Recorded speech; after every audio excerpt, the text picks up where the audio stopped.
ଯେତେବେଳେ ଗୋଟେ ଝିଅଟି ତା ଓଠରେ ହସ ଆଣିଥାଏ ସେତେବେଳୁ ସେ ବାହା ହେଇନଥାଏ।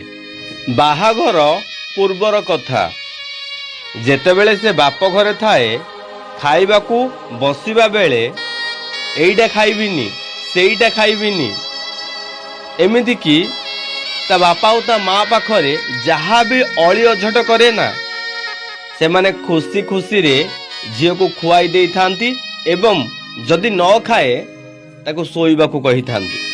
କିନ୍ତୁ ଫରକ ଏତିକି ଯେ ଯେତେବେଳେ ସେ ବାହା ହେଇ ଶାଶୁ ଘରକୁ ଯାଏ, ଖାଇବା ଥାଳିରୁ ମୁଠାଏ ଖାଇବା ପାଇଁ ଇଚ୍ଛା ଥିଲେ ବି ସମସ୍ତେ ଖାଇବା ପର୍ଯ୍ୟନ୍ତ ସେ ନିଜକୁ ଅପେକ୍ଷା କରିବାକୁ ପଡ଼ିଥାଏ।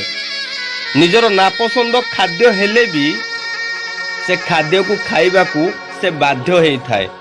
ନିଜ ଘରେ ଅଳି ଅଝଟ କରୁଥିବା ଝିଅ ବାହା ହେଇ ଗଲା ପରେ ସବୁ କିଛି ସେ ଭୁଲିଯାଏ।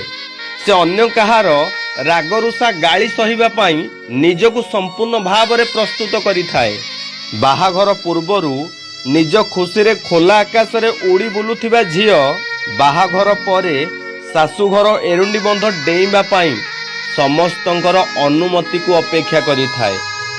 ସତରେ ଭାଇ, କେତେ ବିଚିତ୍ର ଏ ନାରୀ ଜୀବନ ନା।